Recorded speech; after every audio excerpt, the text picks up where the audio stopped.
Hey everyone, this is Freedom Hugger Ranger Raven. I'm here with my reactionary review of Tan Fran's new documentary titled Beauty and the Bleach, where he ends up tackling the very real and still prevalent issue of colorism. And for those of you who don't know Tan France, I know Tan France basically from Netflix's hit show Queer Eye. So he has been posting on the socials about working on this documentary. He wanted other people to send him their stories about the colorism that they have faced in their life. So the documentary is finally out. Yeah, it's in front of me. It's like an hour long. So I was like, you know what? I am interested in seeing how Dan is going to basically address the entire colorism issue, especially because he has gone through it himself. He has experienced it. So yeah, the documentary is in front of us. It's not colour, don't write me out, thank you very much. I mean, yeah. So, what I don't know is that I've had to struggle with my own self-image and find something called colorism my whole life. Okay. It's where you're not only judged by the colour of your skin, but by the shade of it, how light or dark you are. Yeah. His grandmother compared me to the color of a paper bag and said that I was too chocolate and he couldn't date me. Oh, he's gonna get emotional in this. Peel heavy layers of my skin off. Oh. It's the reason why I left the UK to start a new life in America. I don't do something to be less Asian, they're gonna kill me. Tonight I'm gonna throw bananas at my TV. How much has history played a role? Is it socially conditioned in a really deep way that has lasted for centuries? And what for me is how one is perceived based on the shade of their skin. So depending on how light or how dark your skin is dictates how you are treated. If one isn't light enough, they're not going to be successful. Yeah. The pressure to be lighter can come from white people, but also from your own community. Yeah, that's the biggest issue. It's a pressure which led me to bleach my skin. Just because some people might consider me light-skinned does not mean that I don't have a lot of experience with colorism. I've been surrounded by colorists my entire life. I felt so determined. Yeah, from to your change own my skin color community. as a kid, referring to as colorism. The first time I had a little boo friend, actually his grandmother compared me to the color of a paper bag and said that I was too chocolate, too dark chocolate for him, and he couldn't date me. And I said, what the hell? Yeah. I literally was like, what? It started to define what beauty was to me. Okay. In the entertainment business, it manifested itself in constant comparisons. When it came to darker, or she's the darkest one in the group, or she's a really chocolate one, I would always I actually thought to myself, I want to do a bleaching cream as much as it was, I just want to be Mariah's shade. Because that was who I was adjusted to. Screw this, did Colorism, but it's a massive problem within our communities. It's been the said unsaid. I think that it makes a lot of people uncomfortable. It's used by the black community in the early part of the 20th century to exclude darker-skinned black people. If you were lighter than the paper bag, you were allowed into certain social circles, like fraternities and churches. If you were darker than the bag, you were banned. A number of light-skinned black people also controversially pretended to be white to escape racism and oppression. The passing This was thing. known as passing. Yeah. Jobs in the plantation house, while those with dark skin were forced to toil in the fields. The dream come true, I received a lot of backlash. It just got so vicious. If Sir David Attenborough said Mercy from EastEnders was actually a silverback gorilla, I believe him. And my sister said Mercy from EastEnders is so dark, she has to adjust her screen.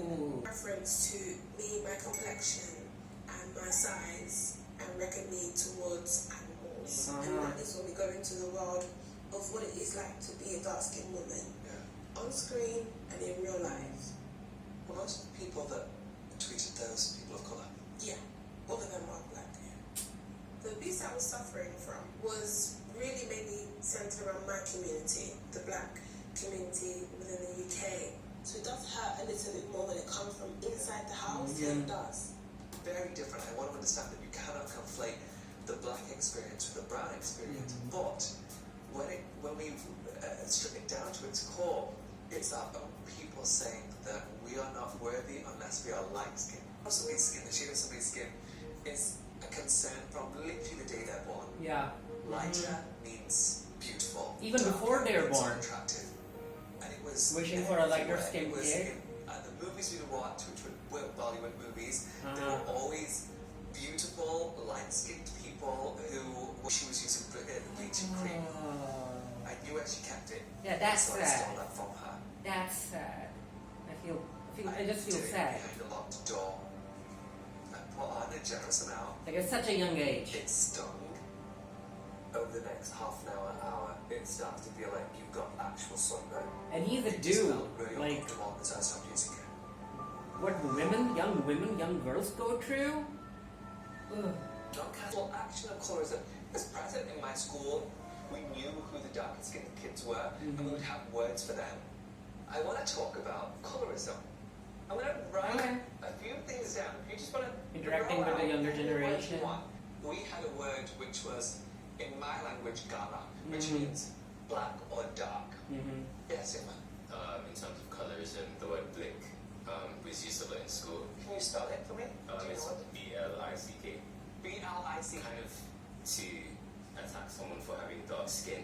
Colorism more specifically, like more times within your own community, like it's people who look like you, Yeah. but might be slightly different shade, trying to discriminate against you. You're getting racism from outside. Uh, Colorism from your own community. Aunties, uncles are like, Most white people don't have a lot of aunties because they don't call random older ladies aunties. I've got a nephew and he's recording our phone. And before the first question, Yeah, yeah, we can get. Was the question, how fair is he? Yeah. Yeah. Oh yay, what do I win? Colorism. Aunties are the elders of me. But these kids are young enough to be my children. And so the things that I learned at school, my generation learned within our communities, we're now the ones passing it on. When they talk about their aunties, they're probably roughly my age, and I just think, did we learn nothing? Nothing. People in the Far East who I consider have fairer skin are some of the biggest users of skin lightening products. Yeah. Colorism on a global scale goes back centuries, if not millennia. So for instance, we can think in the context of South Asia, especially India, about the caste system. I believe The system, many people have argued, was developed as a way to divide and organize and control labor. So it was this confluence of caste, occupation, and class which led to a hierarchical system which differentiated people based upon their skin color. it was assumed it was because of colonialism. It's kind of that, but it's actually probably even deeper. Okay, let's go One of the deeper. reasons that the British Empire was so effective in India and South Asia was because they had the pre-existing caste system. So when the British arrived, there was already this kind of system of organization. There were already, kind of hierarchies. There were already rulers, and there were already kind of manual laborers. They were able to exploit that by forming alliances and partnerships with the upper classes, the upper castes, light-skinned people. We also know that the British tended to favor northern India versus South India. Northern India generally contains lighter skinned populations. Surgical experiment Yeah, the originally doll done test. in the US in the 1940s, which was repeated in 2012. Children were asked to choose between a black and white doll and say which one they preferred. Yeah, the chose the white doll. Stages where my skin would be really red and pink and sore. I started to peel heavy layers of my skin off. My skin would even come off in the bath. Oh my god. Be lighter, because those that I really care about Couldn't care less about that shit. Good for you. It was so to a queer person of colour about skin bleaching. It's made me aware that for us, there's a double pressure. Queer people, we also to be desired by men. Gay people want to be desired by men, so we feel those same feelings that women do. We want to do what we can to be more appealing. And for us, unfortunately, that means lighter skin. I have never shed publicly. I Okay. didn't just bleach as a 9-year-old. You bleached I again? did it again when I was 16. Oh, damn. 1999. 16, I wanted to date, and it was the first time I had the confidence to put myself out there and date. I wasn't brave enough to just ask somebody out. And so I joined a website as the only option I could think of to try and find somebody. Not one response. Yeah. So I guess that led him And I to thought, well, the problem bleach is himself, that people still think that I'm too dark. Yeah, to lighter be skin, worthy of dating. more And so, appealing, I attractive. purchased skin bleaching cream. Army was that white is best. And the overwhelming emotion I felt was fear. It felt unsafe. As a young kid A lot of the growing up. Racism was all I ever knew. And we would get attacked for it. And I thought if I lighten up, if I have whiter skin, they will maybe know to call me a Paki. I thought Yeah. that would negate some of the racism. Passing, blend in, trying to blend in. To be honest, Young pictures. So stylish, this. Look at how shocking I look. It is shocking. I'm a very different colored person. I skin bleached. Did you know this? No, I definitely didn't know it. We talked about it. Ever. No, I never knew. I don't think it's why I look so different now, because I used it for a few days. So here, 16, 17, it was around about the time I started bleaching again. So you'd already bleached your skin before then? At night. And then this was when I started again. There's two issues. There's these men, they were meant to meet. They were definitely over 18. Decided that they were going to chase me and then kick the shit out of me. I was 5. I was left alone afterwards.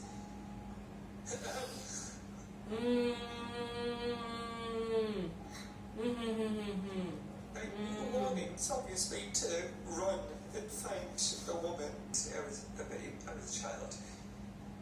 And I don't actually remember what happened. I just knew that somebody kicked me from behind.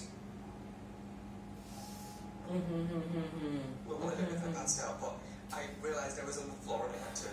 And I didn't tell my family because I knew that they'd be angry that I didn't run fast enough.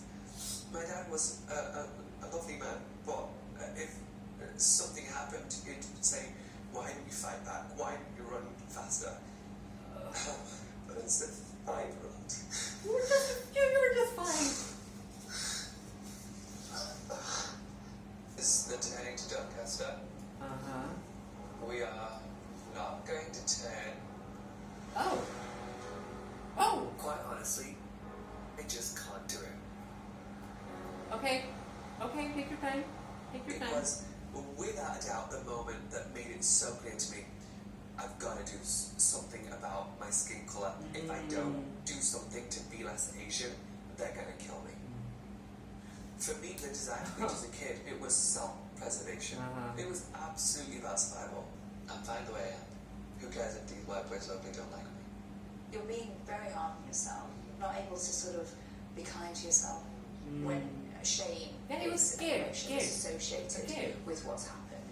It's quite common to want to push it away, forget about it, draw. Interesting session. Uncomfortable session, I'm not going to lie. I'm the person who encourages people to love themselves the way they are. The amount of times I've said on my main show, be kinder to yourself. I want you to see yourself through kinder eyes. I don't know if I can apply that. I really don't know if I can apply that to myself when it comes to skin bleaching and me bleaching myself. I still feel a lot of anger at myself for that. Here, when it comes to gorgeous black women like yourself, trying to get a job. For me, I'm too light to be high fashion, Okay. and then I'm I'm too dark to be commercial. Was it ever explicitly expressed to you that that was a problem? No, but in the images when I did get jobs, my skin was always lightened or darkened. It was never as I am. And when I delivered the pictures to the client, he then said to me, "Oh, I look really, really dark in these photos." Oh, what ethnicity was this person? So he was East Asian. Okay. Yeah. He kind of started being like, I can't have people thinking I'm this dark and stuff. Me, obviously, as a darker skinned South Asian woman, was quite shocked at this because he was very, very like insistent on it. He kept saying, "No, look, I'm not going to pay you unless you go into Photoshop and lighten my skin and anything." Yeah, it happens. It was just such a It awful happens. experience. Generation grows up looking at such narrow representations of society.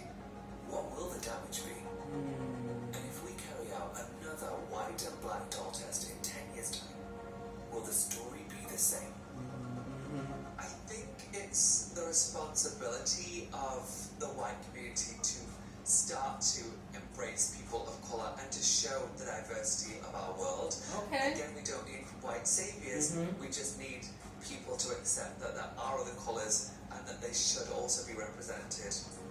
Because they are the people who basically hold the power when it comes to these major industries. I guess that's Up until this point, what Dan's going the for. people in power in entertainment, most of them Uh-huh. are white. Yeah. They have dictated what is seen as beautiful. Yes, they have. It's like you have to make everyone feel included. Yeah. That is your job. Come to terms with my past. Oh, the baby! But it's a long road, and The what I baby. hope my newborn son Ismail never has to experience. Hey, Grumpy. I definitely feel more anger now about the situation, understanding just how deep-rooted it is and just how many people it affects. So many of us go through this. How the heck have we not put a stop to it by now? Yeah. This has to end here. We live in a world where there's no reason to even explore colorism because there's no such thing. It's made me want to push harder to make sure that this is something that we work towards ending. Okay, so that was Dan's documentary. I really appreciated how he ended up opening about his past, his own personal feelings, that you can really feel that this documentary was something very, very personal to him and that it was something that he really wanted to talk about. However, as far as the narrative structure goes, I think there was a lot that could be explored, and yeah, I had a feeling that colorism, the topic, that couldn't really be explored in a satisfying manner in like an hour-long documentary. This documentary could have been, it could have been longer, at least 2 hours. Like there was so much more that could have been explored, but it's a good starting point. Again, it felt very personal to Dan, the project, as it was, so I guess he wanted to get that out there, and he did, and a whole lot of people are going to watch it, hopefully, and then it can start a conversation, and then more people can join in and create their own documentaries, share their own stories, and keep the conversation going. And I really like the points he brought up about the colorism that he faced growing up in his community and the environment he was in. That yes, colorism, when he experienced colorism, it was linked to wanting to be more appealing to other people. As he said that when he turned 16, he wanted to date. He was like, maybe if I end up bleaching my skin and become lighter, then other people would start noticing me more. And then he ended up sharing the story about when he was 5 years old and he was attacked by these group of white 18 years old, and then the colorism that he ended up experiencing, it was basically linked to survival, that if he was lighter skinned, that he would have a higher chance of passing. It's a layered thing. It's a very, very layered thing, and yeah, Dan is still, I guess from what I can understand, Dan is still working on forgiving himself for what he did in the past when he was a kid. We are all a work in progress. It will take time, so hopefully he'll be able to manage that. Anyway, feel free to share your thoughts about the documentary down in the comment section below. And until next time, stay happy, stay safe, stay blessed. See you guys later. Bye.